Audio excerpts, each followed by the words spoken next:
The night my husband told me I was worthless. He was standing in our kitchen holding a glass of expensive whiskey. He didn't even look angry. That was the worst part.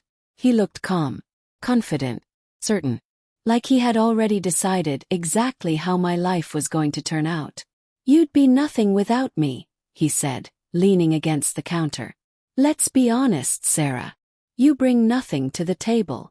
I remember standing there in silence, holding a dish towel in my hands. Part of me wanted to scream.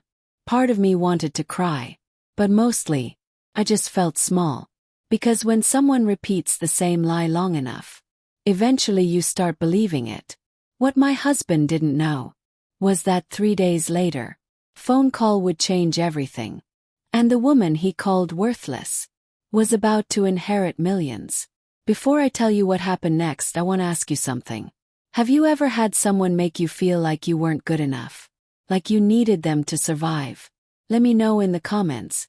And if you enjoy powerful stories about betrayal, karma, and life-changing comebacks, make sure you subscribe to Broken Vows Stories. Because the story you're about to hear proves one thing. Sometimes the people who try to break you accidentally build the strongest version of you. My name is Sarah. And if you had asked me 10 years ago what my life would look like, I would have told you something simple. A loving husband, small home, maybe a couple of kids, quiet life, nothing extravagant, just happiness. When I met my husband Daniel, I thought I had found exactly that. Daniel was charming. He had that kind of confidence that made everyone listen when he spoke. He worked in finance, drove a nice car, wore tailored suits. My friends said I was lucky. And in the beginning, I believed them. Daniel made me feel special. He called me beautiful.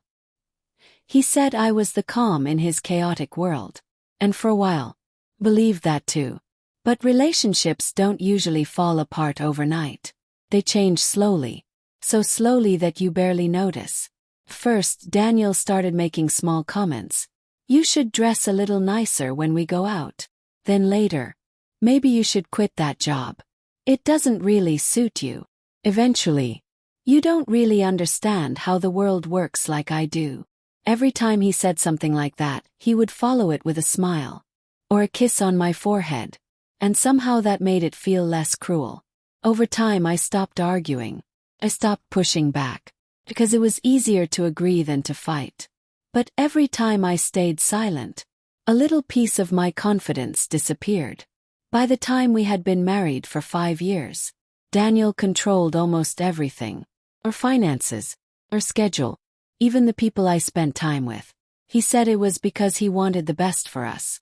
But deep down, I knew the truth. He just wanted control. The night everything changed started like any other evening. Daniel came home late. He looked irritated. I asked if something was wrong. And that's when he said it. "You know what your problem is, Sarah? You're useless." The word hit me like a slap. Then he said the sentence that stayed with me for years.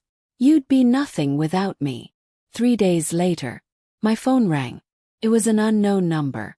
Normally I wouldn't answer. But something told me to pick it up. "Hello." The voice on the other end sounded formal. "Am I speaking with Sarah Williams?" "Yes. This is Attorney Collins. I'm calling regarding your grandmother's estate." I frowned. "My grandmother. She passed away last week." My heart sank. I hadn't spoken to my grandmother in years. But hearing that she was gone still hurt. Then he said something I never expected. "You have been named the sole beneficiary of her estate." I hesitated. "What does that mean exactly?" There was a pause. Then he said the words that would change my life forever. "You've inherited approximately $6 million. First, I thought there had to be a mistake. My grandmother had always lived modestly. Small house, simple life. But when I met the attorney later that week, he explained everything. My grandfather had invested early in several companies decades ago. Those investments had grown quietly over the years. My grandmother had kept the money private. And before she passed away, she left everything to me. $6 million. I remember sitting in that office feeling completely numb. 'Cause suddenly, everything Daniel had said about me was about to be proven wrong. That night I went home. Daniel was sitting on the couch watching television. He barely looked up when I walked in. "Dinner ready?" he asked. I stood there for a moment, and for the first time in years, I didn't feel small. Instead, I felt something else. Clarity. I walked into the living room and said calmly, "Daniel, we need to talk." He sighed dramatically. "About what?" I took a deep breath. "I'm leaving you." For the first time since I had known him, Daniel looked genuinely surprised. The divorce didn't take long, because Daniel assumed I had nothing. He thought I would struggle without him. He thought I would come crawling back. So he agreed quickly. But what he didn't know was that I had already moved my inheritance into a private account. By the time the divorce was finalized, I was already building a new life. The first thing I did with the money wasn't buying something expensive. It was investing in myself. I went back to school, started learning about business and finance. The things Daniel always said I was too naive to understand. Turns out, I learned quickly. Within 2 years, I had launched my own consulting company.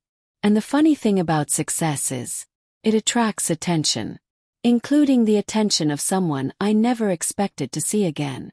Daniel. The last time I saw Daniel was at a networking event downtown. He looked different, older, more tired. When he recognized me, his eyes widened. "Sarah." I smiled politely. "Hello, Daniel."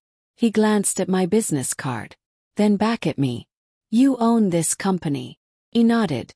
For a moment he looked speechless. Then he said something that made me laugh. "I always knew you had potential." The man who once told me I was worthless was now asking for a meeting. But I didn't need revenge, because the best revenge had already happened. I proved something far more important than his regret. I proved that the person who underestimated me the most was the one who lost everything. Daniel tried to continue the conversation, but I could see the shift in his eyes. The confidence he once carried like armor had cracks now. He asked about my company, my clients, my plans for expansion. Questions that once would have felt like approval I needed. But standing there in that crowded room, I realized something powerful. His opinion no longer mattered. The man who once controlled every part of my life was now just another stranger making small talk. And for the first time in years I felt completely free. As I walked away from him that night, I thought about the version of myself who had once stood in that kitchen holding a dish towel, believing she was worthless. I wished I could go back and whisper something to her. I'd tell her that the pain she felt wasn't the end of her story. It was the beginning of her power. Because sometimes the people who try hardest to break you accidentally reveal the strength you never knew you had. And the moment you stop believing their words is the moment your real life finally begins.